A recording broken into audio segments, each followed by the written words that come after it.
Hello students, myself Gaurav Singh. I am here to discuss previous 10 years NEET paper. आप सभी को मालूम है कि पिछले 10 साल के जो क्वेश्चंस हैं वो हमेशा से इम्पोर्टेंट रहे हैं, उनकी पॉसिबिलिटी आने की हमेशा से ज़्यादा रही है। और आपको ये भी मालूम है कि they have been already covering up all aspects of the questions almost on basis of concept whether it is fact. Okay, तो पहला क्वेश्चन आपके दिमाग में ये आना चाहिए कि what should be the way of the question comes from in upcoming exam. तो क्वेश्चंस या तो वो डायरेक्टली एज इट इज़ आ जाए क्वेश्चन से, मतलब एज इट इज़ हूब ऐसा ही क्वेश्चन आ जाए, या क्वेश्चन ऑप्शन से बन जाए, या क्वेश्चन की लैंग्वेज चेंज हो जाए। तो ये तीन तरीके हैं क्वेश्चंस की पॉसिबिलिटी आने की अपकमिंग एग्जाम्स में, अगर वो प्रीवियस 10 ईयर्स से आते हैं तो। ठीक है, तो यहाँ पे जो भी क्वेश्चन डिस्कस होंगे वो टॉपिक वाइज बेसिस पे डिस्कस होंगे, और उनके जो भी एस्पेक्ट्स होंगे कोशिश की जाएगी कि वो कवर हो जाए। तो पहला चैप्टर यहाँ पे है एक्सक्रीशन का। So let's start. Previous 10 years, generally previous 10 years questions are more than enough. ठीक है, तो हम स्टार्ट करते हैं। तो चैप्टर इज़, जो पहला चैप्टर हमने लिया है दैट इज़ एक्सक्रीशन। ओके, तो एक्सक्रीशन में जो हमने क्वेश्चंस उठाए हैं वो सबसे पहले लेटेस्ट क्वेश्चन उठाए हैं, दैट इज़ 2019 नीट का क्वेश्चन है, 26 number question. Which of the following factor is responsible for the formation of concentrated urine. Okay, options देखो आप। Secretion of erythropoietin by juxta glomerular complex. ये ऑप्शंस कहीं से भी सही नहीं लग रहा है। क्यों? क्योंकि एरिथ्रो जो पोइटिन जो हार्मोन है, ठीक है, इसका जो फंक्शन है, इसका फंक्शन क्या है? आरबीसी के प्रोडक्शन को बढ़ाना। When there is a hypoxia in near by cell of kidney, that means low oxygen की कमी की कंडीशन में ये हार्मोन निकलता है erythropoietin, which helps to increase the number of RBC. जब आरबीसी का नंबर बढ़ेगा तो वो ऑक्सीजन को और खींच के ले आएगी। ठीक है, तो ये एरिथ्रो जो पोइटिन है, अब देखो ये सब इंपॉर्टेंट चीज़ें हैं जो आपको यहाँ पे डिस्कस करने का जो मेन मोटो मैंने बताया था स्टार्टिंग में ही, तो इसको आप ध्यान से सुनना। अगर आप लिख सकते हो, आपके पास वाइट पेज होना चाहिए, एक पेन होनी चाहिए, जो भी इंपॉर्टेंट चीज़ें हैं यहाँ पे डिस्कस होंगी एक्सेप्ट क्वेश्चंस, उसको आप नोट डाउन कर सकते हो। ठीक है, तो इस केस में erythropoietin which is secreted by fibroblast cell near by, कहाँ पे? PCT and PTC, peritubular capillary.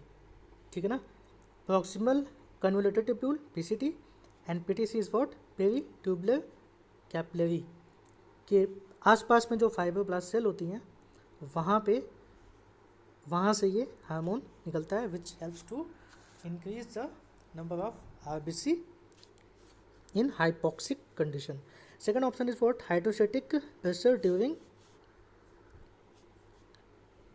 Glomerular filtration. ठीक है, तो कोई इसमें फिल्ट्रेशन वाली बात है, तो फिल्ट्रेशन का कॉन्सेंट्रेशन ऑफ यूरिन से जनरली कोई लेना देना है नहीं यहाँ पे, तो सेकंड ऑप्शन भी चला गया। Third is what? Low level of ADH. Low level of ADH, देखो एडीएच का काम तो है कॉन्सेंट्रेशन का, होता है, कर सकता है, लेकिन यहाँ पे लो लेवल है। अब आपको मालूम है नेफ्रॉन, अगर हम नेफ्रॉन को यहाँ पे बनाएं, ठीक है, एक हाइपोथेटिकल डायग्राम है आपको समझने के लिए सिर्फ। ठीक है, तो ये वाला पोर्शन मालूम है डीसीटी है, हाँ, ये ब्लड की कैपिलरी है। तो डीसीटी वाला जो पोर्शन है, यहाँ पे एडीएच का टारगेट पार्ट होता है, where ADH help to pull out water into blood capillary. ठीक है, तो जब ब्लड कैपिलरी में जब एडीएच का लेवल ऑप्टिमम होता है या हाई होगा तब ये ऐसा होगा। ठीक है, यहाँ पे क्या है? Low level of ADH. तो अगर जब हाई लेवल होगा एडीएच का तो उस कंडीशन में ज़्यादा से ज़्यादा वाटर कहाँ पे आएगा, ब्लड कैपिलरी में आएगा। और जब ब्लड कैपिलरी में वाटर ज़्यादा आएगा तो ये जो कलेक्टिंग डक्ट वाला जो पार्ट है, ठीक है, तो यहाँ से जो यूरिन निकलेगा वो कैसा होगा, कॉन्सेंट्रेटेड होगा। कैसा होगा, कॉन्सेंट्रेटेड होगा। लेकिन यहाँ पे लो लेवल है, तो लो लेवल के केस में तो ये डाइल्यूट होगा। तो थर्ड ऑप्शन वैसे ही गलत हो गया। बचा फोर्थ। अब आप बिना देखे भी लगा सकते हो, लेकिन इसको यहाँ पे मैं डिस्कस करना चाहूँगा कि फोर्थ ऑप्शन क्यों सही है, ठीक है ना। तभी तो यहाँ पे मेन मोटो सर्व होगा पेपर डिस्कस करने का। तो maintaining hyper osmolarity towards inner medullary interstitium in the kidney. अब वापस से नेफ्रॉन,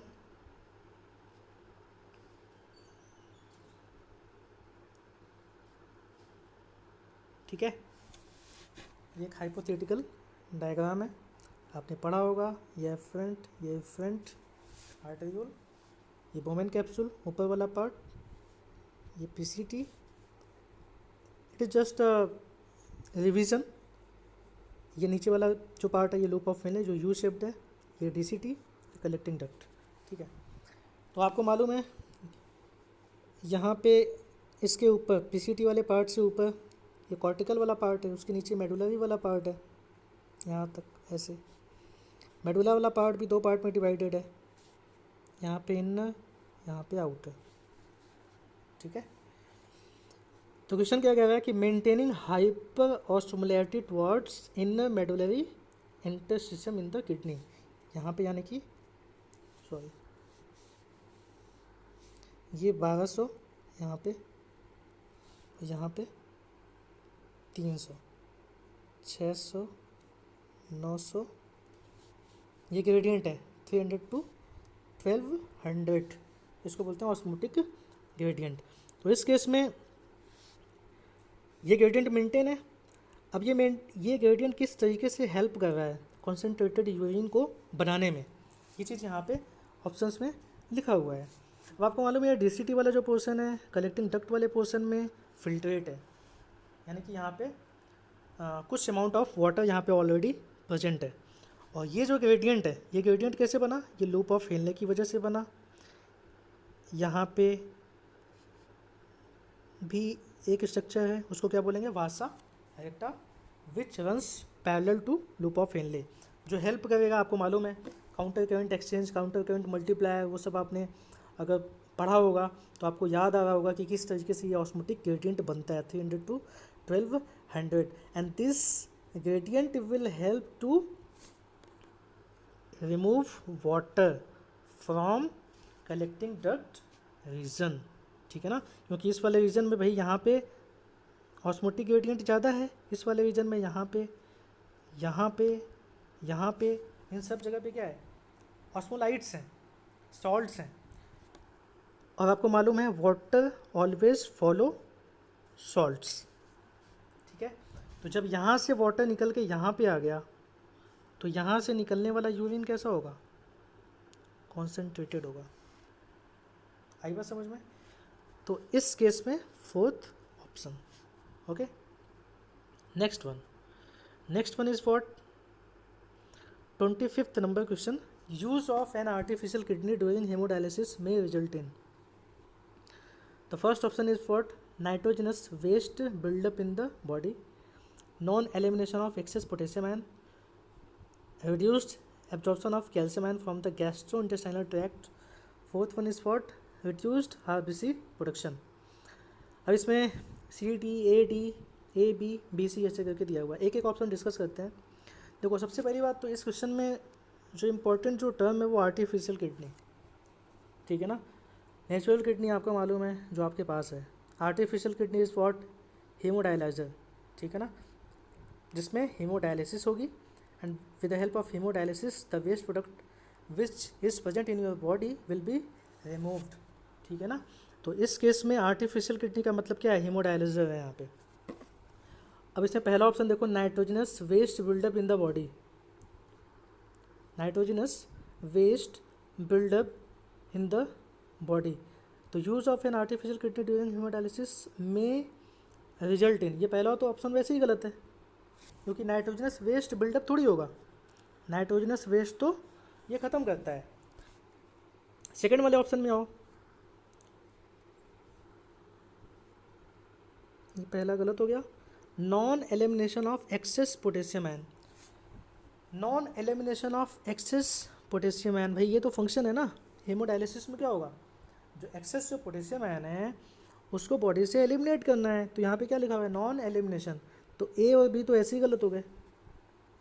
तो ए बी तो देखो आप सेकंड ऑप्शन में यहाँ पे ये वाला गलत हो गया, यानी कि सेकंड वाला ऑप्शन गलत हो गया।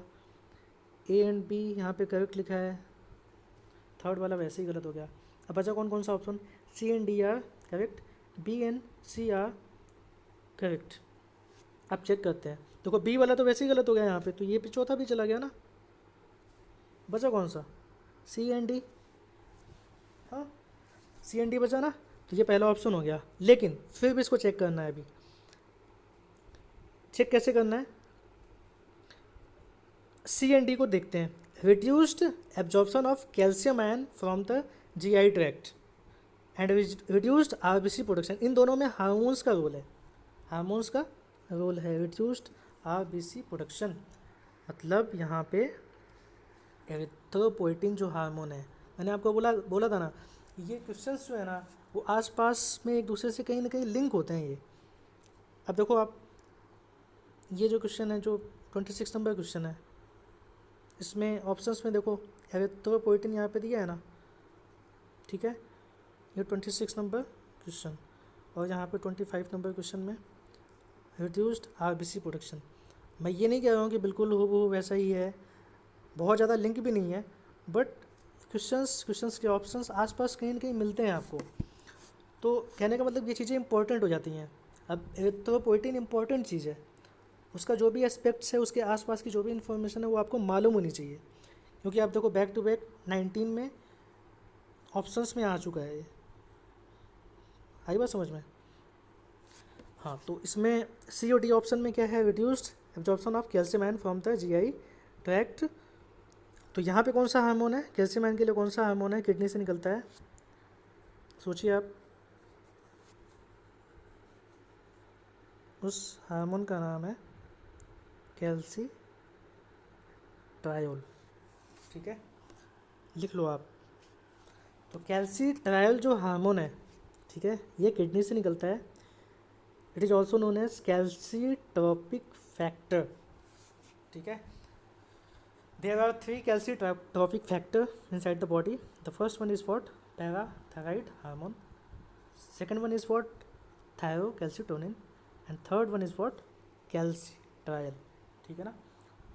हम तीनों को देख लेते हैं यहाँ पे। कैल्सीट्रायल जो मैंने कैल्सीट्रोपिक फैक्टर बताया है, उन तीनों का फंक्शन क्या है। पैराथायराइड हार्मोन में थोड़ा सा एक क्विक रिवीजन हो जाए, वो क्या करेगा, बोन से कैल्शियम आयन फॉस्फेट आयन को कहाँ पे ले आएगा, ब्लड में ले आएगा, ठीक है। Second one is what, calcitonin या थायरोकैल्सिटोनिन जो मैंने बताया आपको, that hormone will also that hormones act against the parathyroid hormone, ठीक है ना। अगेंस्ट का मतलब उसके उल्टा काम करेगा, यानी कि ब्लड में कैल्शियम के लेवल को बढ़ाएगा या कम करेगा, ठीक है। And third one is what, calcitriol factor. Calcitriol factor जो है ये इंटेस्टाइन से कैल्शियम आयन को खींच के कहाँ पे ले आएगा, ब्लड में ले आएगा, साथ में फॉस्फेट आयन को भी ले आएगा। That means it increases calcium ion and phosphate level into the blood, ठीक है ना। तो ये कैल्सीट्रायल फैक्टर। और डी वाला आरबीसी प्रोडक्शन वाला कौन सा है, एरिथ्रोपोएटिन हार्मोन। तो कैल्सीट्रायल ये हार्मोन और एरिथ्रोपोएटिन जो हार्मोन है, ये दोनों हार्मोन है, ये बात आप याद रखो। और आर्टिफिशियल किडनी से हार्मोन नहीं निकलता है। आई बात समझ में। तो क्वेश्चन का जो मेन फंडा है यहाँ पे, आर्टिफिशियल किडनी से हार्मोन नहीं निकलता है, और वही ऑप्शन में दिया है करेक्ट के लिए, ठीक है। तो कौन कौन सा इसमें सही है, सी और D are correct. Reduced absorption of calcium ion हो जाएगा, क्योंकि हार्मोन तो निकलता ही नहीं है आर्टिफिशियल से, तो ये रिड्यूस हो जाएगा। और यहाँ पे आरबीसी का प्रोडक्शन भी रिड्यूस हो जाएगा, क्योंकि वहाँ पे इरिथ्रोपोइटिन नहीं निकलेगा। आई बात समझ में? तो ये दोनों क्वेश्चन इंपॉर्टेंट थे, इसलिए यहाँ पे ज़्यादा मैंने टाइम दिया है आपको। नेक्स्ट इज़ व्हाट, 25 के बाद आता है question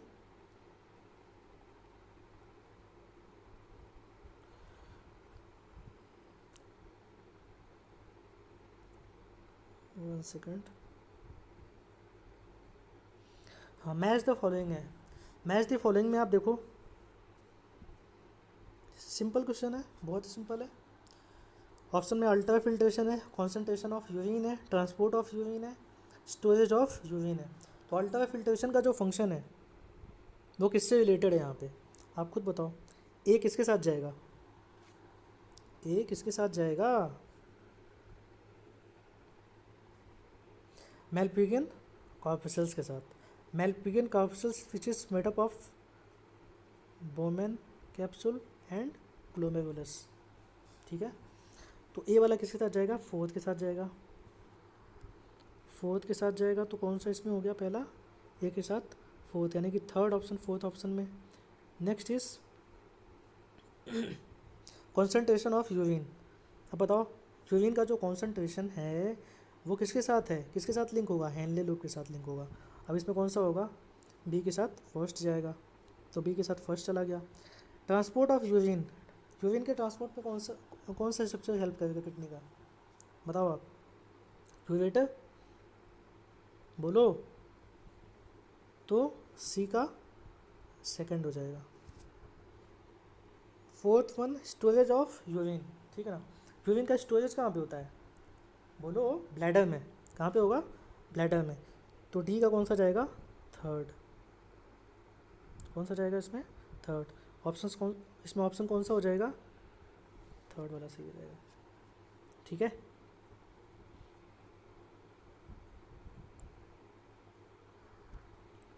next question is also match of the following है। तो ग्लाइकोसूरिया है, गाउट है, विनल कैलिकुली है एंड ग्लोमेरुलर नेफ्राइटिस है, ठीक है। तो ग्लाइकोसूरिया इज द सिम्टम्स, आपने ये सिम्टम्स सॉरी डायबिटीज़ के केस में सुना होगा। डायबिटीज़ के केस में ग्लाइकोसूरिया, ब्लड में ग्लूकोज का लेवल बढ़ जाना, ठीक है। या you can say glycosuria is a manifestation of the diabetes mellitus, ये आप कह सकते हो। तो ग्लाइकोसूरिया के केस में ब्लड में ग्लूकोज का लेवल बढ़ जाता है, और इतना बढ़ जाता है कि यूरिन से पास आउट होने लगता है, ठीक है। तो इसमें कौन सा जाएगा, ए का फोर्थ जाएगा ना, presence of glucose in urine. अच्छा, आप ये बता सकते हो कि ब्लड में कितना ग्लूकोज का लेवल, मतलब एक ऑप्टिमम लेवल कितना होना चाहिए कि जिसके ऊपर अगर जाए ग्लूकोज तो वो यूरिन से पास आउट होने लगता है, और उसको क्या बोलते हैं। कमेंट बॉक्स में आप इस चीज़ को मेंशन करना, और जिनको आता है वो अच्छी बात है। बी गाउट, गाउट के केस में क्या होगा, जिसको गठिया बोलते हो आप। गाउट के केस में mass of accumulation of uric acid in joints. Uric acid का जो एक्यूमुलेशन होता है वो जॉइंट्स के आसपास होने लगता है गाउट के केस में। ये भी आया हुआ क्वेश्चन है। Renal calculi, renal calculi is nothing but a deposition of calcium oxalate. कहाँ पे डिपोजिशन होगा इसका, ग्लोमेरुलस वाले पार्ट में, यानी कि बोमेन कैप्सूल के अंदर, ठीक है। तो mass of renal calculi inflammation इन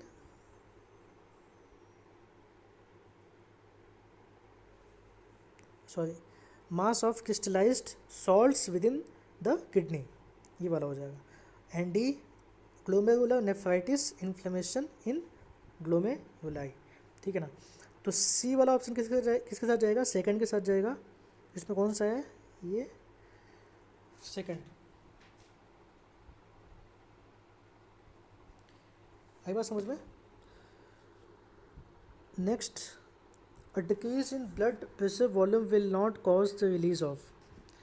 अब ये क्वेश्चन देखो, बीपी का और ब्लड का वॉल्यूम यहाँ पे कम हो रहा है, तो कम होने के केस में आपको मालूम है रेनिन निकलता है। लो जीएफआर के केस में रेनिन निकलता है। रेनिन जो है वो फाइनली जाके जीएफआर को बढ़ाता है। तो will not cause the release of, a decrease in blood pressure volume will not cause the release of, तो रेनिन तो निकलेगा, एडीएच भी निकलेगा। आपको मालूम है जो रास सिस्टम होता है, रास system indirectly help to release ADH as well, and this ADH helps to increase the level of blood volume. Second option is what? Aldosterone. आपको मालूम है रास सिस्टम का फुल नेम क्या है? Renin angiotensin aldosterone system. ठीक है, तो एल्डोस्टेरोन भी निकलता है कब? लो जीएफआर के केस में, यानी कि लो बीपी के केस में, लो ब्लड वॉल्यूम के केस में। लेकिन यहाँ पे क्या पूछा है? Will not cause the release of, तो क्या नहीं निकलेगा? एट्रियल नाइट्रियूरेटिक फैक्टर नहीं निकलेगा। ठीक है ना। एनएफ कहाँ से निकलता है? NF cardiocyte cells of atrium of heart से निकलता है। कब निकलता है? जब हाई जीएफआर हो जाता है। हाई जीएफआर मतलब रास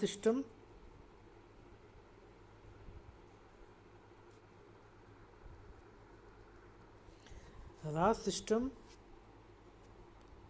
जब जीएफआर को बढ़ा देता है तो ये एक्टिवेट करता है किसको? एएनएफ को। और एएनएफ क्या करेगा? वापस रास को कम कर देता है, मतलब इसकी जो एक्टिविटी है, मतलब रेनिन का जो सिक्रेशन है उसको कम कर देता है। तो ये इसमें है। Next question is,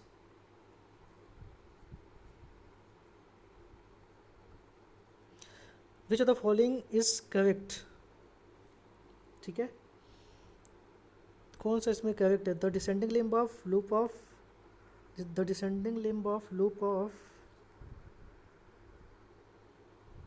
Henle is impermeable to water. The ascending limb of loop of Henle is permeable to। अच्छा आप बताओ, खुद बताओ इसको देख के, इसमें करेक्ट क्या है? The descending limb of loop of Henle is impermeable to water. ये तो गलत है ना भाई। ये अगर लूप ऑफ हेनले है, ठीक है, तो ये वाला जो पोर्शन है ये तो वाटर के लिए परमेबल होता है, ये वाला सॉल्ट के लिए परमेबल होता है। हाँ, the ascending limb of loop of Henle is permeable to water, ये तो सॉल्ट के लिए परमेबल है। तो पहला दूसरा दोनों गलत है।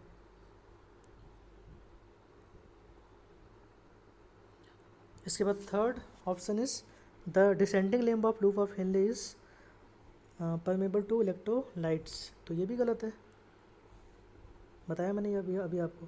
Fourth, the ascending limb of loop of Henle is impermeable to water, हाँ सही है, ये वाटर के लिए परमेबल नहीं है, सॉल्ट के लिए परमेबल है। ठीक है, आगे चलें। The part of nephron involved in active reabsorption of sodium is, the first part is what? PCT, Bowman capsule, descending limb of loop of Henley, DCT. तो कौन सा पार्ट सोडियम के रीअब्जॉर्प्शन के लिए हेल्पफुल होता है, पूछा है। बताओ आप, बताओ। सिंपल क्वेश्चन है। तो पीसीटी वाला जो पार्ट है वो सोडियम के, अब इसमें आप कहोगे कि सर डीसीटी वाले में भी तो पॉसिबल है, हो सकता है, हाँ हो सकता है उसमें भी, लेकिन यहाँ पे पूछा है active reabsorption of sodium. Active वहाँ पे भी होता है, डीसीटी वाले पार्ट में भी होता है, लेकिन 60 to 70% जो सॉल्ट का रीअब्जॉर्प्शन होता है वो कहाँ पे होता है? पीसीटी वाले पार्ट में होता है, एक्टिव प्रोसेस से होता है। ठीक है, डीसीटी वाले पार्ट में भी होता है, वहाँ पे भी सोडियम पोटेशियम पंप होते हैं, लेकिन अब यहाँ पे आपको क्वेश्चन क्या, आपसे आंसर क्या निकलवाना चाह रहा है, वहाँ पे आपको जाना पड़ेगा। ठीक है ना। तो इसमें आपको 60 to 70% जो पीसीटी की बात हो रही है, ये वाला ऑप्शन ज़्यादा बेस्ट होगा। आई बात समझ में? तो ऐसे क्वेश्चन में आपको ध्यान देना होगा, कंफ्यूज नहीं होना है। जो सबसे मोस्ट एप्रोप्रिएट जो आंसर होगा जो आपके दिमाग में आ रहा होगा कि हाँ ये ज़्यादा सही हो सकता है, वही सही होगा। Okay, then in mammals which blood vessel would normally carry largest amount of urea. Largest amount of urea किस में होगा? हेपेटिक वेन में होगा क्या? हेपेटिक वेन कहाँ से निकलेगी? अच्छा, हेपेटिक पोर्टल वेन बताओ पहले कहाँ से, किसको किसको कनेक्ट करेगी, किस दो बॉडी पार्ट को कनेक्ट करेगी? नहीं आ रहा दिमाग में? चलो,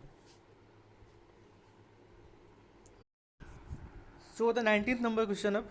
हाँ, इसमें क्वेश्चन देखो आप, इन mammals which blood vessel would normally carry largest amount of urea. ठीक है, आपको मालूम है यूरिया साइकिल कहाँ पे होती है? लीवर में होती है। लीवर में यूरिया साइकिल होती है। जीआई ट्रैक्ट लीवर से एक पोर्टल वेन से कनेक्टेड होता है। पोर्टल वेन क्या होती है?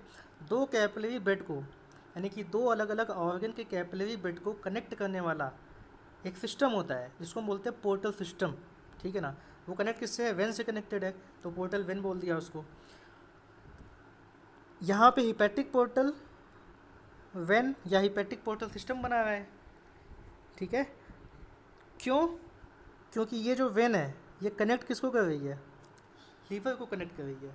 मतलब ये यहाँ से डायरेक्टली ब्लड जो जा रहा है वो लीवर को जा रहा है, इस वजह से इसका नाम क्या है? हिपैटिक पोर्टल वेन या हिपैटिक पोर्टल ये सिस्टम है। जीआई ट्रैक्ट में जो भी डाइजेस्टेड फूड है, आपको मालूम है digested food having some side product या कंपोनेंट भी कह सकते हो after digestion, that is what? Ammonia and CO2। Ammonia and CO2 ये क्या है? टॉक्सिक कंपोनेंट है, and these toxic component must be converted into less toxic form, that is urea.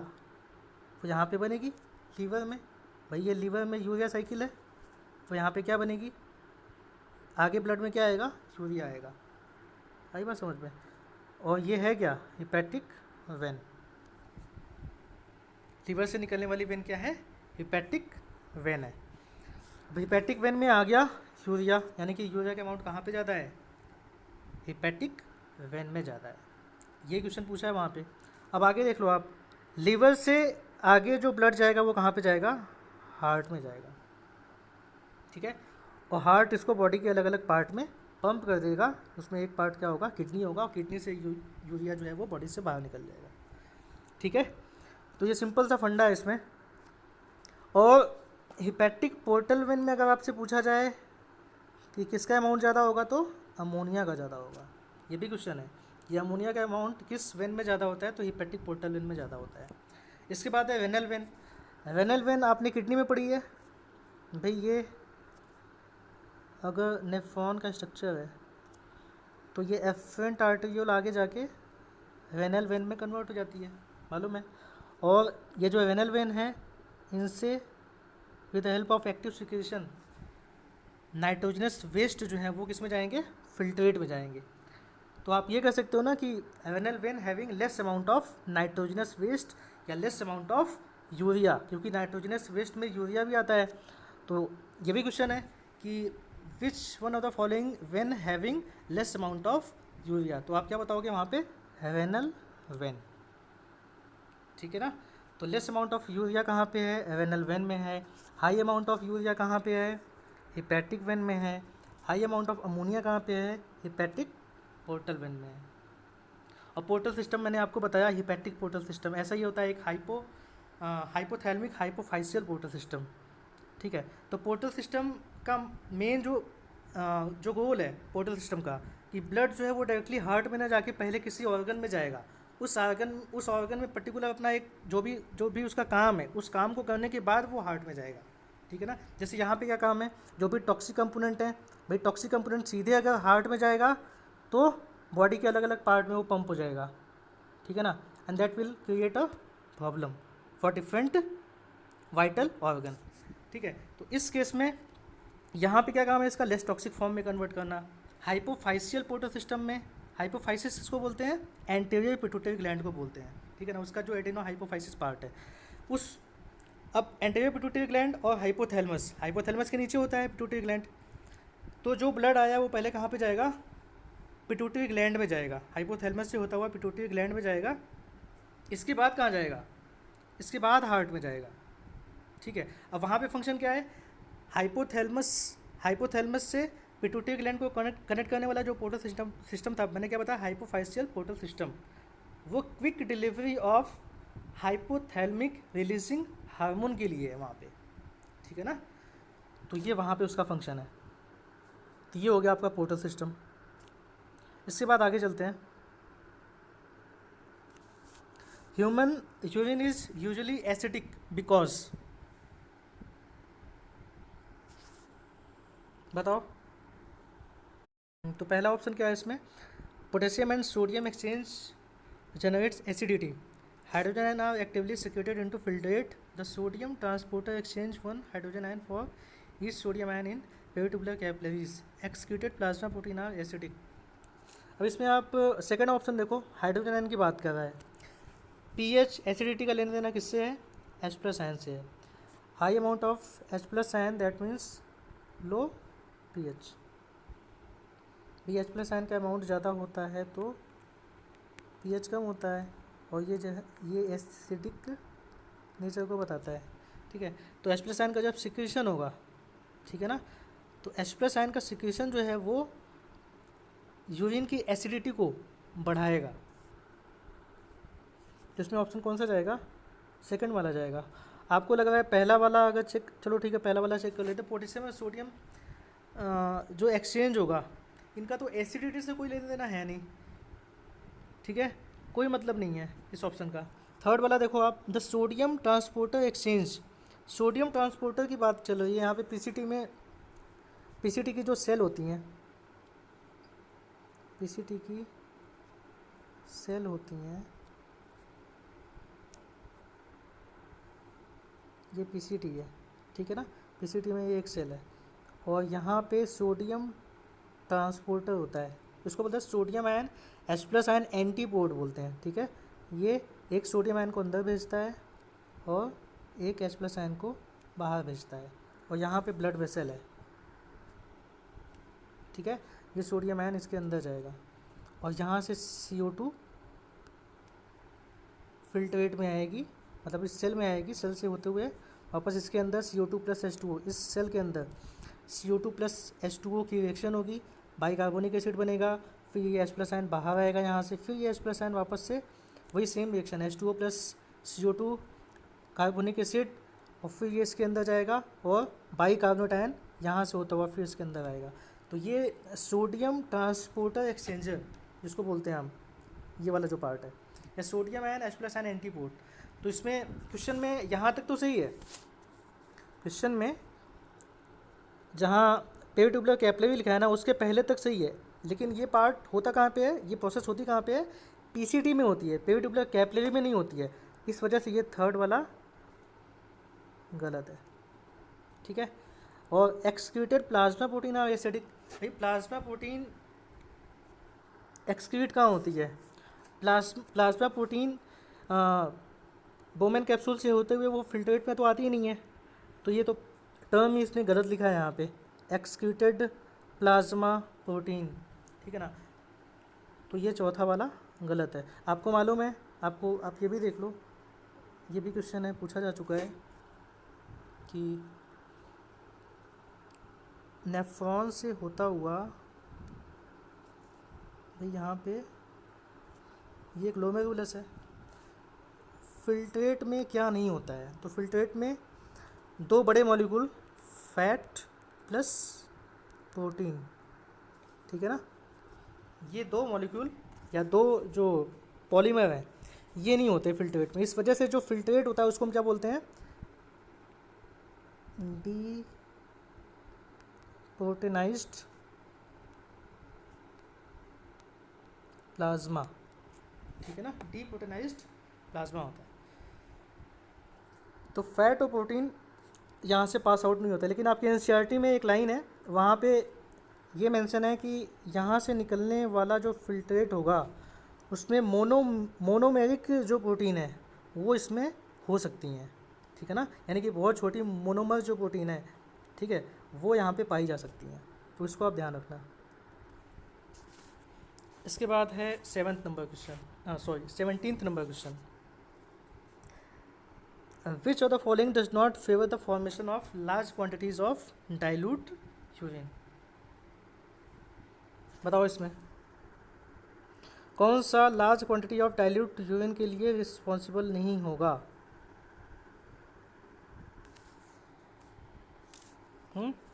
सोच लो आप, क्वेश्चन अच्छा है ये।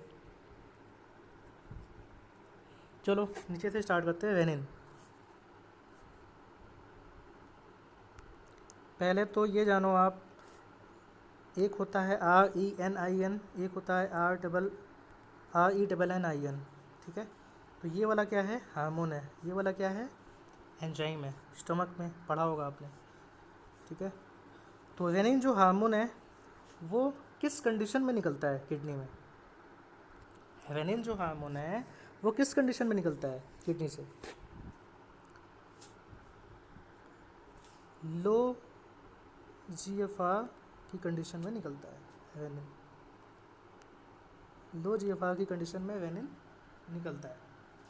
कैसे निकलता है, because of having low GFR the salt sensitive cell near by DCT which is called what, macula densa, ठीक है ना, macula densa cell become activated, ठीक है। जब वो एक्टिवेट होगी then this cell further activate which complex, JGA complex, juxta glomerular complex, and this complex secretes what, renin. ये renin जो हार्मोन है वो JGA कॉम्प्लेक्स से निकलता है। JGA कॉम्प्लेक्स में क्या क्या आएगा, मैकुला डेंसा आएगी, ठीक है, लेसिस सेल आती हैं और JGA सेल आती हैं। कौन से निकलता क्या है, renin, and this renin further convert a large inactive protein that is what, angiotensinogen, okay, and this angiotensinogen further converted into angiotensin first, a small protein। कहाँ पे कन्वर्ट होगी, लीवर में कन्वर्ट होगी, and this further converted into angiotensin second, कहाँ पे, lungs में, and this angiotensin second having 3 target part. कौन कौन से 3 इसके टारगेट पार्ट हैं एंजियोटेंसिन सेकेंड के जहाँ पे ये काम करता है, एक तो PCT, एक DCT और एक इफरेंट आर्टेरियोल मेनली, ठीक है ना।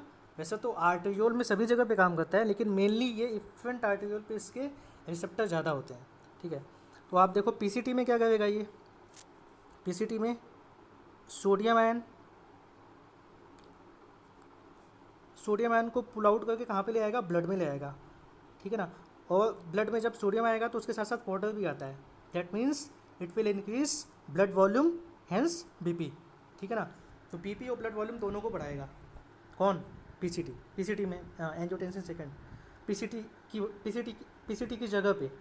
इसके बाद DCT में क्या करेगा, ये एंजियोटेंसिन सेकेंड DCT में ये काम करवाएगा किससे, एल्डोस्टेरॉन से, that means angiotensin second will increase the level of aldosterone which will work on DCT part, and DCT में क्या करेगा, ये सोडियम आयन को वापस सेम चीज़, एल्डोस्टेरॉन का फंक्शन क्या है, it will pull out the sodium ion from tubules to the, that means यहाँ पे क्या है, DCT tubules to the blood या blood vessel nearby peritubular capillary में, और वहाँ पे भी सेम वही BP एंड ब्लड वॉल्यूम को बढ़ाएगा। इफरेंट आर्टेरियोल में क्या करेगा, ये इफरेंट आर्टेरियोल में देखो, इसको समझो आप, ये नेफ्रॉन है, ये एफरेंट आर्टेरियोल है, ये इफरेंट आर्टेरियोल है। तो एंजियोटेंसिन सेकेंड जो है वो इफरेंट आर्टेरियोल के डायमीटर को और ज़्यादा कम कर देता है। जब और ज़्यादा कम होगा then it will create a resistance for flowing of blood. अब जितना ज़्यादा रेसिस्टेंस होगा उसकी वजह से ब्लड कहाँ पे जाने लगेगा, नीचे साइड में जाने लगेगा। भाई ये वाला रास्ता अब नैरो होता जा रहा है, जितना ज़्यादा नैरो होगा तो यहाँ पे प्रेशर क्रिएट होगा, ठीक है ना। Because of this pressure blood will flow down side and with high speed. तो होगा क्या, GFR बढ़ गया। स्टार्टिंग मैंने बताया था लो GFR के केस में एवेनिन निकलता है, और एवेनिन ने किया क्या, एंजियोटेंसिन 2 बनाया और GFR के रेट को बढ़ा दिया। आई बात समझ में? तो ये सिस्टम क्या है, इसको क्या बोलते हैं, रास, रेनिन एंजियोटेंसिन एल्डोस्टेरोन सिस्टम। आई बात समझ में? तो ये कंप्लीट क्या है, रास। इसके अगेंस्ट एक काम करता है, उसको हम क्या बोलते हैं, ANF। इसके अगेंस्ट जो काम करता है, रास के अगेंस्ट काम करता है, वो क्या है, ANF। रास ने क्या किया, GFR को बढ़ाया, BP को बढ़ाया, ब्लड वॉल्यूम को बढ़ाया। जब BP ब्लड वॉल्यूम बढ़ेगा that will create a stretching around atria of heart. Because of this stretching वहाँ से एक हार्मोन निकलेगा, उसका नाम क्या है, ANF। वहाँ की जो कार्डियोसाइट सेल हैं उसकी वजह से वहाँ पे एक हार्मोन निकलेगा, उसका नाम क्या है, ANF। And this hormone further optimize the level of BP and blood volume with the help of RAS. ठीक है ना? तो रास ANF ये दोनों आपस में इस तरीके से एक ऑप्टिमम लेवल मेंटेन रखते हैं, BP ब्लड वॉल्यूम GFR का। ठीक है ना, पढ़ा होगा आपने। So next option is caffeine alcohol. Caffeine and alcohol reduce the level of ADH। मालूम होगा आपको, ADH के लेवल को ये रिड्यूस करेंगे तो DCT वाला जो पोर्शन है यहाँ से वाटर जो है वो ब्लड में नहीं आ पाएगा। इसका मतलब यहाँ से निकलने वाला वाटर कहाँ पे जाएगा, यूरिन में, उसका अमाउंट ज़्यादा होगा वाटर का। आई बात समझ में? तो इस केस में डाइल्यूट यूरिन निकलेगा, क्योंकि caffeine alcohol reduce the level of ADH and because of this water will more pass out with through urine. ठीक है, तो सेकेंड और थर्ड ये भी गलत हो गया। फर्स्ट वाला ANF, अब मैंने आपको बताया रास ANF एक दूसरे के अपोजिट काम करते हैं। रास ने क्या किया, एंजियोटेंसिन सेकंड की वजह से उसने क्या किया, सोडियम वाटर को खींच के कहाँ पे ले आया, ब्लड में खींच के ले आया। तो ब्लड में वाटर का अमाउंट ज़्यादा है और यूरिन से निकलने वाला वाटर कैसा होगा, कॉन्सेंट्रेटेड होगा या कम होगा। ठीक है, तो कौन सा ऑप्शन जाएगा इसमें, चौथा जाएगा। फर्स्ट वाला भी गलत है, ज़्यादा डिस्कशन हो गया इसमें। ठीक है, 16th पे आओ। Removal of PCT from the nephron will result in, बताओ इसमें आप। 16th, no urine formation, more diluted urine, more concentrated urine, no change in quality and quantity of urine. भाई PCT वाले पार्ट को आपने हटा दिया, ये PCT वाला पार्ट है, ठीक है, ये वाला पार्ट इसके ऊपर, इसको आपने हटा दिया, इस PCT पार्ट को आपने हटा दिया। आपको मालूम है इस PCT पार्ट से 60 to 70% सॉल्ट का रीअब्जॉर्प्शन होता है ब्लड में इस PCT पार्ट से, सॉल्ट एंड वाटर दोनों का। ठीक है, सॉल्ट एंड वाटर दोनों का रीअब्जॉर्प्शन होता है इस PCT पार्ट से। आपने इसको हटा दिया तो बाकी का वाटर कहाँ से होके जाएगा, बाकी के पार्ट से होके जाएगा। ये नीचे वाला जो पार्ट है लूप ऑफ हेनले, इस वाले पार्ट से 15% के आसपास वाटर का रीअब्जॉर्प्शन होता है। जो DCT वाला पार्ट है यहाँ पे 20% के आसपास वाटर का रीअब्जॉर्प्शन होता है, और 60 to 70% वाला पार्ट आपने हटा दिया, तो water will pass out through the urine and urine become diluted. आई बात समझ में? तो कौन सा इसमें कौन सा ऑप्शन जाएगा, सेकंड वाला, 16th का सेकंड वाला। ठीक है, नेक्स्ट आप देखो, the shared terminal duct of reproductive and urinary system in the human male is. Shared कौन सा होगा इसमें? ये तो सिंपल क्वेश्चन है, इसमें कुछ करना नहीं है। तो इस तरह से होगा स्पर्म एंड यूरिन दोनों के लिए कॉमन पैसेज है, ठीक है। तो फर्स्ट वाला इसमें जाएगा, इसमें फर्स्ट वाला जाएगा, common passage for sperm and urine. 14th वाला देखो आप, विच आर द फॉलोइंग, एक सेकेंड,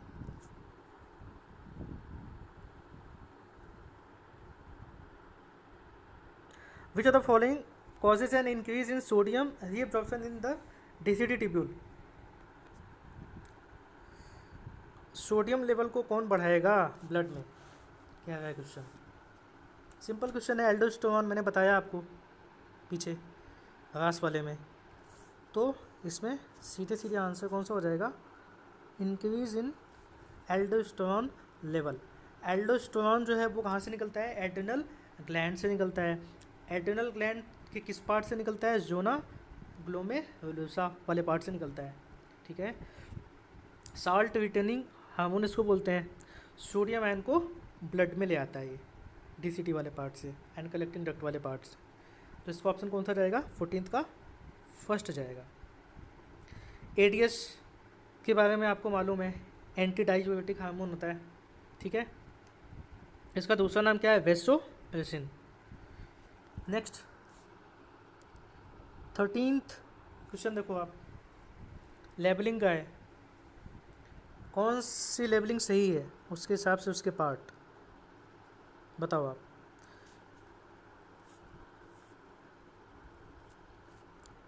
थर्ड वाला देखो, किडनी के ऊपर जो छोटी सी टोपी लगी हुई है, ये वाला, ये किसकी है? एड्रिनल ग्लैंड की है, ठीक है। इससे निकलने वाला जो हार्मोन है उसका नाम क्या है? एपिनेफ्रिन। एपी का मतलब, और नेफ्रिन, नेफ्रॉन, उसके ऊपर एक टोपी लगी हुई है।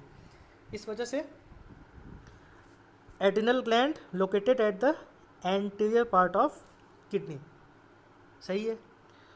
Secrete catecholamine which stimulate glycogen break down. Catecholamine is nothing but a combination of epinephrine, nor epinephrine and dopamine, ठीक है ना। इन तीनों को मिला के क्या बोलते हैं? कैटेचोलामिन। ये तीनों निकलते कहाँ से? एड्रिनल ग्लैंड से, ओके। डोपामिन के बारे में आप जान लो। डोपामिन, इससे भी ये क्वेश्चन आ चुका है कि डोपामिन, देखो ये न्यूरोट्रांसमीटर की तरह भी बिहेव करता है डोपामिन, पहली बात तो ये। दूसरा ये कि डोपामिन की कमी से एक डिसीज़ होती है, उसका नाम है पार्किंसन डिसीज़, ठीक है। तो पार्किंसन डिसीज़ याद रखना आप। नेक्स्ट है क्या? Which stimulate glycogen breakdown. Glycogen breakdown को प्रमोट करेगा भाई। एड्रिनल ग्लैंड इमरजेंसी हार्मोन का सिक्रेशन करती है। इमरजेंसी के टाइम पे आप ज़्यादा घबरा जाते हो, ज़्यादा डर जाते हो, तो उस टाइम पे अगर आपके ब्लड में ग्लूकोज का लेवल मेंटेन नहीं रहेगा तो आप फेंटेड होगे या बेहोश होगे, आप गिर जाओगे, ठीक है। इस वजह से ग्लाइकोजन का ब्रेकडाउन यहाँ पे इम्पॉर्टेंट है, होना चाहिए। आई बात समझ में? तो कौन सा ऑप्शन जाएगा इसमें? 13th का थर्ड जाएगा। बाकी ऑप्शन आप चेक कर लो, गलत है। लेबलिंग का क्वेश्चन है, सिंपल क्वेश्चन है। कॉर्टेक्स जो है वो बाहर होता है, मेडुला अंदर होता है, ठीक है। कॉर्टेक्स मेडुला दोनों में नेफ्रॉन पाए जाते हैं, ओके। पेल्विस वाला पार्ट जो ब्रॉडर पार्ट होता है, यहाँ पे ये पेल्विस वाला पार्ट है, ये आगे जाके कनेक्टेड होगा किससे? यूरेटर से, ओके। नेक्स्ट क्वेश्चन कौन सा है? हाँ, 12th number. Which one of the following characteristics is common in both human and adult frogs. Common character पूछा है, कॉमन कौन सा होगा इसमें? न्यूक्लिएटेड आरबीसी होती है क्या ह्यूमन के केस में? नहीं होती है। Non nucleated RBC is found in case of human. Frog के केस में न्यूक्लिएटेड होती है। क्वेश्चन ये भी है कि ह्यूमन के केस में नॉन न्यूक्लिएटेड आरबीसी क्यों होती है, ये भी क्वेश्चन पूछा जा चुका है। तो क्यों होती है? Because to provide extra space for carrying out oxygen with the help of RBC, ठीक है ना। ऑक्सीजन को कैरी करने के लिए आरबीसी में अगर न्यूक्लियस नहीं होगा तो स्पेस ज़्यादा मिलेगी, ठीक है। तो इस वजह से ह्यूमन के केस में नॉन न्यूक्लिएटेड आरबीसी होती है। Second, ureotelic mode of excretion. हाँ, ureotelic mode of excretion is found in both human and frogs, ये सही स्टेटमेंट है, आपने पढ़ा है यूरिया साइकिल। फ्रॉग में अगर हम आपसे ये पूछें कि फ्रॉग का जो टैडपोल होगा या फ्रॉग का जो लार्वा होगा वो कैसा होगा, यूरियोटिलिक होगा या अमोनोटिलिक होगा। आपको मालूम है अमोनोटिलिक जो एनिमल होते हैं वो ज़्यादातर किस में होता है, पानी में होते हैं। अब पानी में लार्वा पाया जाता है क्योंकि उसके पास टेल होगी, तो टेल्ड एम्फीबियन जो होंगे उनमें किस मॉड का एक्सक्रीशन होगा, अमोनोटिलिक होगा। तो फ्रॉग का जो टैडपोल है वो अमोनोटिलिक, लेकिन फ्रॉग यानी कि एडल्ट फ्रॉग की बात चल रही है, यहाँ पे क्या होगा, यूरियोटिलिक होगा। ये दोनों कॉमन है, सेकंड वाला ऑप्शन इसमें जाएगा। थर्ड, 4 चैम्बर्ड हार्ट ह्यूमन के केस में तो होता है, लेकिन फ्रॉग के केस में नहीं होता, वहाँ पे 3 चैम्बर्ड हार्ट होता है। इंटरनल फर्टिलाइजेशन नहीं होता है फ्रॉग में, एक्सटर्नल फर्टिलाइजेशन होता है। ओके, तो 12th हो गया।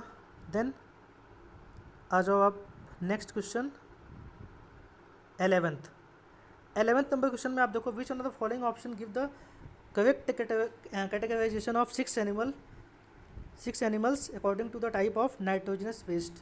ठीक है, तो इसमें ऑप्शन देखो आप, पहला ऑप्शन चेक करो, एक्वेटिक एम्फीबियन। मैंने बताया अभी आपको, एक्वेटिक एम्फीबियन के केस में भाई टेल्ड होंगी उनकी, पानी में तैरेंगे, तो पानी वाले एनिमल जनरली क्या होते हैं, अमोनोटिलिक होते हैं जनरली। यूरियोटिलिक फ्रॉग बताया अभी, ह्यूमन भी है, यूरिया साइकिल होती है। यूरिकोटिलिक हाँ, बर्ड्स, लिजर्ड्स, कॉकरोच, ये तीनों क्या हैं, यूरिकोटिलिक है। यूरिक एसिड का एक्सक्रीशन होता है इनके केस में। देखो इसको आप याद रखो, LCSR।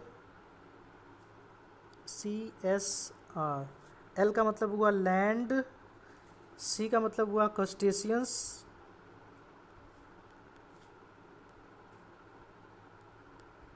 ठीक है, एस का मतलब हुआ स्नेल गैस्ट्रोपोड्स, ठीक है, स्नेल्स, और आर से हो गया रेप्टाइल्स। ठीक है, ये यहाँ पे एल है, बन नहीं रहा, ठीक है, स्नेल। तो CSR ये आप याद रखना, ये uricotelic mode of excretion show करते हैं, लैंड वाले, ठीक है ना, land crustaceans, land snail, land reptiles. ठीक है, हाँ, रेप्टाइल्स में जो क्रोकोडाइल होता है वो अमोनोटिलिक मोड ऑफ एक्सक्रीशन शो करता है, ठीक है ना, पानी में है वो। तो ये इतना आप याद रखना है, इससे भी क्वेश्चन बन चुके हैं काफ़ी।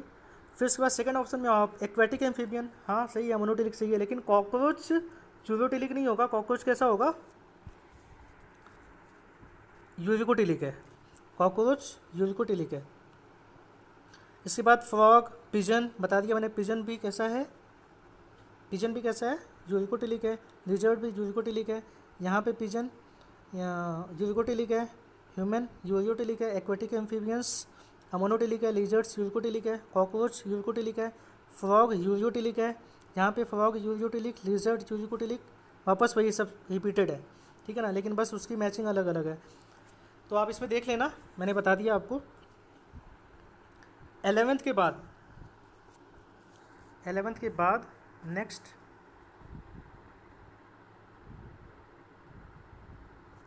10th नंबर क्वेश्चन, ठीक है। The maximum amount of electrolytes and water from the glomerular filtrate is reabsorb in which part two the nephron. मैंने बताया अभी आपको, आप बताओ कौन सा होगा इसमें, बताया मैंने आपको ना पीछे वाले क्वेश्चन में, कौन सा होगा इसमें, पहला वाला। पीसीटी वाला जो फिल्ट्रेट होता है, ठीक है ना, देखो ये क्वेश्चन है, इनडेप्थली क्वेश्चन ये भी पूछा जा चुका है कि पीसीटी वाला जो फिल्ट्रेट होता है वो कैसा होता है, आइसोटोनिक होता है, हाइपोटोनिक होता है, हाइपरटोनिक होता है। तो दैट इज़ आइसोटोनिक, बिकॉज ये पीसीटी वाला जो पार्ट है, पीसीटी वाले पार्ट से मैंने क्या बताया था, 60 to 70%, ठीक है, वाटर और सॉल्ट। भाई वाटर भी आ रहा है, सॉल्ट भी आ रहा है, दोनों आ रहे हैं। तो जब दोनों आएंगे तो ये फिल्ट्रेट कैसा होगा, आइसोटोनिक होगा। कैसा होगा, आइसोटोनिक होगा। अगर सिर्फ वाटर आता तो कैसा होता, हाइपरटोनिक होता। सिर्फ सॉल्ट आता तो क्या होता, हाइपोटोनिक होता। जब दोनों आ रहे हैं ऑलमोस्ट सेम अमाउंट में, 60 to 70% के आसपास, तो कैसा होगा, आइसोटोनिक होगा, ठीक है। तो यहाँ पे मतलब इस एंड तक, पीसीटी के इस एंड पे भी अगर पूछा जाए कि कैसा होगा तो आइसोटोनिक होगा। इसके बाद ये क्वेश्चन हो गया 10th का पहला ऑप्शन सही है। Descending limb of loop of Henley, उसको भी आप चेक कर लो कि लूप ऑफ हेनले में कैसा कैसा किस तरीके से होता है, वो आप देख लो। हालांकि मैंने शायद पीछे बताया था। ये वाला पार्ट किसके लिए है? सॉल्ट के लिए। ये वाला पार्ट किसके लिए? वाटर के लिए। ठीक है ना, मालूम है आपको। 9th नंबर क्वेश्चन देखो, in protozoa like amoeba and paramecium the organ found in osmoregulation is. ये तो सिंपल क्वेश्चन है, कौन सा होगा इसमें बताओ? Contractile vacuole. Osmo regulation, water and electrolyte का बैलेंस कहाँ पे? Inside the body. हम लोगों में किडनी है, अमीबा के पास क्या है? कॉन्ट्रेक्टाइल वैक्यूल है। तो याद रखना आप एनालॉगस ऑर्गन की तरह बिहेव यहाँ पे करेंगे। 8th नंबर क्वेश्चन देखो आप, ureters act as a urinogenital duct in. याद करने वाला क्वेश्चन है, 4th इस पे जाएगा। 7th नंबर क्वेश्चन देखो आप, which one of the following statement is correct with respect to the kidney function regulation. कौन सा इसमें सही है? Exposure to cold temperature stimulates ADH release, ये सही है क्या? नहीं, गलत है। टेम्परेचर से इसका कोई लेना देना नहीं है। ठीक है, तो पहला वाला गलत है। सेकंड देखो आप, an increase in glomerular blood flow stimulates formation of angiotensin second. मैंने लास्ट में पीछे बताया, जीएफआर जब लो होता है तब एंजियोटेंसिन सेकंड निकलता है। ठीक है, जब ज़्यादा होगा जीएफआर तो उस टाइम पे क्या निकलेगा? एएनएफ निकलेगा, और एएनएफ इसको कंट्रोल करेगा। तो ये वाला गलत हो गया। थर्ड देखो आप, during summer when body losses lot of water by the evaporation the release of ADH is suppressed. ये भी स्टेटमेंट गलत है भाई। समर के टाइम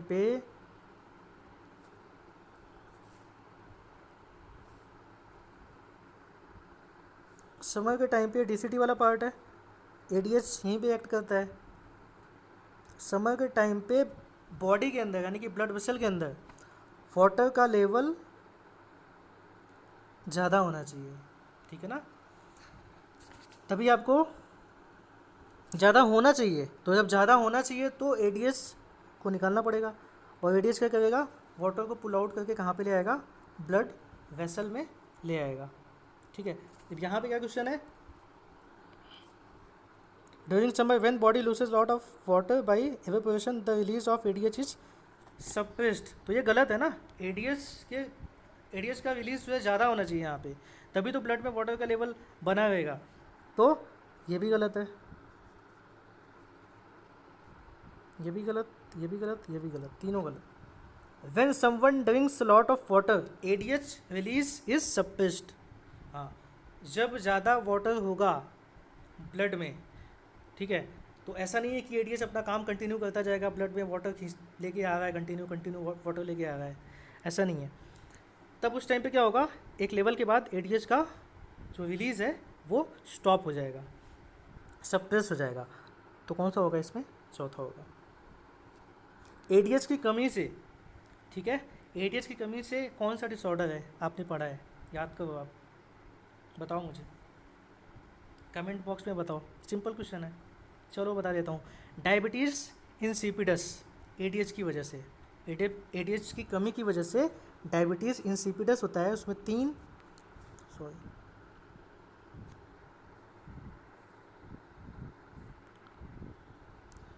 तीन सिम्टम्स हैं जिनको बोलते हैं in short PDP, polydipsia, diuresis and polyuria. Polydipsia में प्यास ज़्यादा लगती है, डायूरेसिस में फ्रिक्वेंट यूरिनेशन होगा, पॉलीयूरिया में लार्ज अमाउंट ऑफ यूरिन का प्रोडक्शन होगा। ठीक है ना, तो ये होता है इसमें। इसके बाद हाँ, ये वाला क्वेश्चन हो गया। 6th question, uricotelic mode of passing out nitrogenous waste is found in. ये तो सिंपल है, बताया मैंने आपको पीछे। कौन सा होगा इसमें?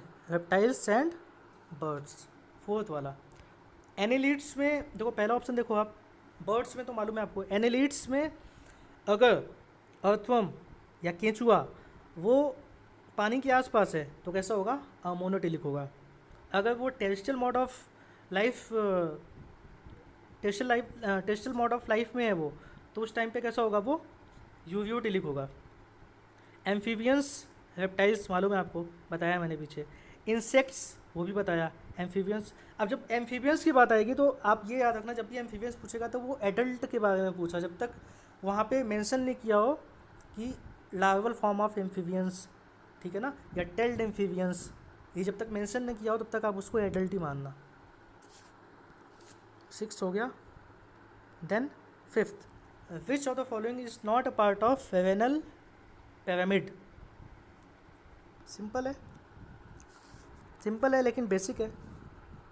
कौन सा होगा? कौन इस फेवेनल पिरामिड का पार्ट नहीं है? पहला होगा इसमें,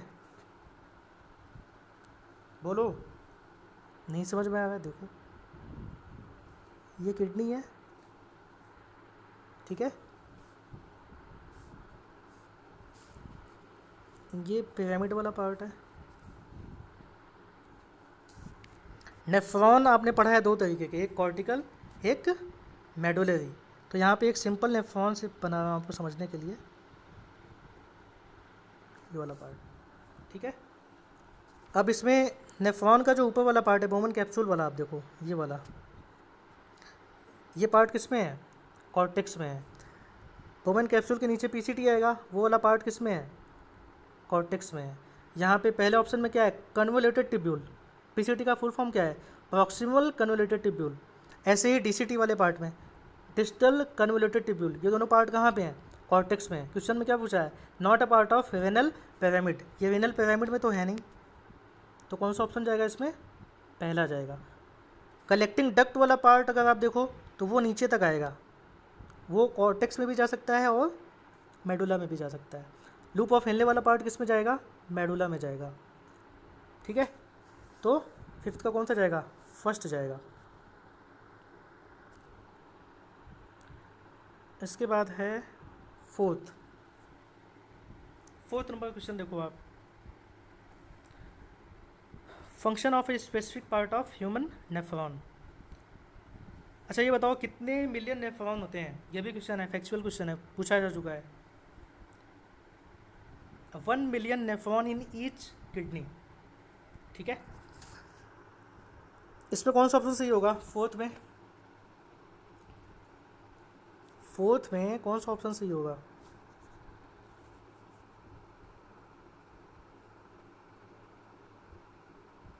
आपने फिल्ट्रेशन मेम्ब्रेन का स्ट्रक्चर पढ़ा होगा।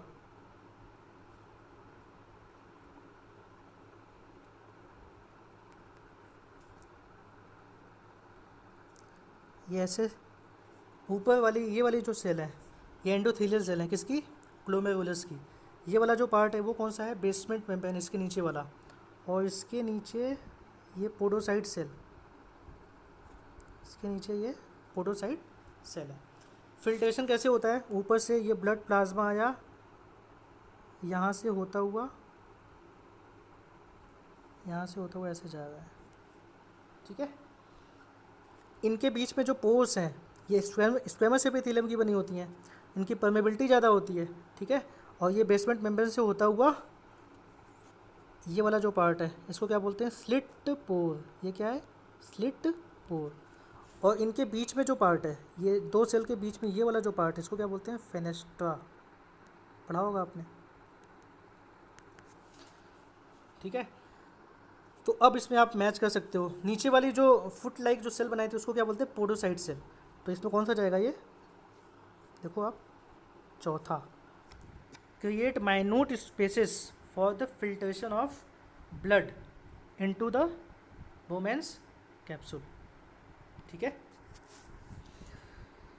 बाकी ऑप्शन चेक कर लो आप। पहला ऑप्शन अगर आप चेक करो, Henle's loop, maximum reabsorption of the major substance from the glomerular filtrate. भाई मैक्सिमम तो होगा ही नहीं ना, मैक्सिमम कैसे हो जाएगा, ये मैक्सिमम गलत है। सिर्फ और सिर्फ इसमें सॉल्ट और वाटर का होता है, डिसेंडिंग वाला जो पार्ट होता है वो वाटर के लिए होता है, असेंडिंग वाला सॉल्ट के लिए होता है, लेकिन मैक्सिमम टर्म यहाँ पे गलत यूज़ किया है। Second, distal convoluted tubule, reabsorption of potassium ion into the surrounding blood capillaries, ये गलत है। डीसीटी में सोडियम आयन का रीअब्जॉर्प्शन होता है, पोटेशियम आयन का एक्सक्रीशन होता है, सिक्रीशन होता है, ठीक है, ये गलत है। थर्ड वाला, efferent arteriole carries the blood away from the glomerulus, away नहीं होगा यहाँ पे, टुवार्ड्स होगा, ठीक है ना, ब्लड को जो है वो ग्लोमेरुलस की तरफ लेके जाती है। Efferent arteriole carries the blood away from the glomerulus towards the renal vein, तो यहाँ एफरेंट की जगह इफरेंट होता तो सही होता। तो चौथे का कौन सा होगा, चौथा होगा। नाउ थर्ड वन क्वेश्चन देखो आप, in which one of the following organism its excretory organ are correctly stated। देखो आप चेक करो, ह्यूमन में किडनी है एक्सक्रीटरी, लेकिन बाकी क्या है, ये एक्सेसरी ग्लैंड है, ठीक है ना, एक्सक्रीशन में तो हेल्प करेंगे लेकिन एक्सेसरी ग्लैंड है एक्सक्रीशन वाली। वैसे ही सेम बाकी के ऑप्शन में भी हैं। थर्ड वाला आप चेक करो, अर्थवम में ये टाइप ऑफ नेफ्रिडिया है, जैसे हम लोगों में किडनी है वैसे उनके केस में क्या है, नेफ्रिडिया है, फंक्शन सेम है, एनालॉगस ऑर्गन की तरह बिहेव करेंगे। ये इनका टाइप है, फेरेंशियल, इंटेगुमेंट्री, सेप्टल, पढ़ा होगा आपने, ठीक है।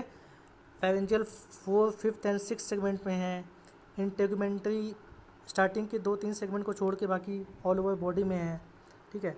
तो इस तरीके से है, ये टाइप ऑफ नेफ्रिडिया है।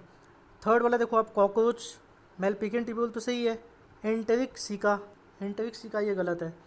इसके बाद फोर्थ, फ्रॉग में किडनी सही है, बाकी सेम वही एक्सेसिव टाइप के हैं। तो थर्ड का कौन सा जाएगा, सेकंड जाएगा। इसके बाद next question second, consider the following 4 statement regarding kidney transplant and select the 2 correct ones out of these. अब बताओ इसमें स्टेटमेंट कौन से सही हैं। तो पहला स्टेटमेंट देखो आप, even if a kidney transplant is proper the recipient may need to take immunosuppressant for a long time, ये सही बात है। इम्यूनोसप्रेसिव ड्रग्स दी जाती हैं उनको, जैसे कॉर्टिसोल का नाम सुना होगा आपने। क्वेश्चन है, स्टेटमेंट आप ध्यान से सुनना, कॉर्टिसोल जो है वो इम्यूनोसप्रेसेंट ड्रग है जो दी जाती है कब, ट्रांसप्लांट के टाइम पे। बाहर से जब आप किसी ऑर्गन को ट्रांसप्लांट करते हो तो जो रिसीवर होता है, ठीक है, रिसीवर की जो बॉडी है वो उस ऑर्गन के लिए उस ऑर्गन को एंटीजन की तरह सेंस करती है, ठीक है। तो उसके लिए ये ड्रग दी जाती हैं। और इन ड्रग का काम क्या है, लिम्फोसाइट के लेवल को बढ़ने से रोकना, ठीक है ना, लिम्फोसाइट या एंटीबॉडी के लेवल को बढ़ने से रोकना, क्योंकि अगर वो बढ़ेंगी तो क्या करेंगी, उस ऑर्गन को वो रिजेक्ट कर देंगे, उस पर अटैक कर देंगी। तो ये पहला स्टेटमेंट सही है, दी जाती हैं, ठीक है। इसके बाद बी वाला, the cell mediated immune response is responsible for the graft rejection. हाँ ये भी सही है भाई। 2 तरीके के इम्यून रिस्पॉन्स पढ़े हैं आपने, कौन कौन से, एक ह्यूमरल पढ़ा है, ठीक है ना, जिसमें बी लिम्फोसाइट सेल अपना रोल प्ले करती है, ठीक है। और एक पढ़ा है T cell mediated. Cell mediated में यहाँ पे टी सेल इम्यूनिटी इसका दूसरा नाम है, तो इसकी वजह से होता है। तो cell mediated immunity will participate या जनरली पार्टिसिपेट इन किसमें, ये इम्यूनोसप्रेसिव इवेंट में ये सेल मेडिएटेड इम्यूनिटी पार्टिसिपेट करती है ट्रांसप्लांट के केस में। तो इसमें ए और बी सही होगा। सी वाला देख लो आप, the B lymphocytes are responsible for rejection of graft. मैंने बताया अभी बी लिम्फोसाइट कहाँ पे है, वो ह्यूमरल इम्यूनिटी में है, सेल मेडिएटेड में नहीं है, तो सी वाला गलत हो गया। डी वाला देखो, द एक्सेप्टेंस और rejection of a kidney transplant depends on a specific interferon. नहीं, इंटरफेरॉन पे डिपेंड नहीं करती, मैंने बताया अभी आपको, वो cell mediated immunity T cell की एक्टिविटी पे डिपेंड करती है। और interferon is a part of innate immunity, ये इन्नेट इम्यूनिटी का पार्ट है, ठीक है। और जब ट्रांसप्लांट की बात आती है तो वहाँ पे एक्वायर्ड इम्यूनिटी की बात आती है, ठीक है ना। And both cell mediated and humoral immunity is a part of acquired one, ठीक है ना। एक्वायर्ड इम्यूनिटी में ये दोनों आते हैं, इन्नेट तो बिल्कुल ही अलग है। तो इंटरफेरॉन जो है ये इन्नेट इम्यूनिटी का पार्ट है। तो इस वजह से डी वाला ऑप्शन भी गलत है। कौन सा इसमें जाएगा? फर्स्ट जाएगा, ए एंड बी।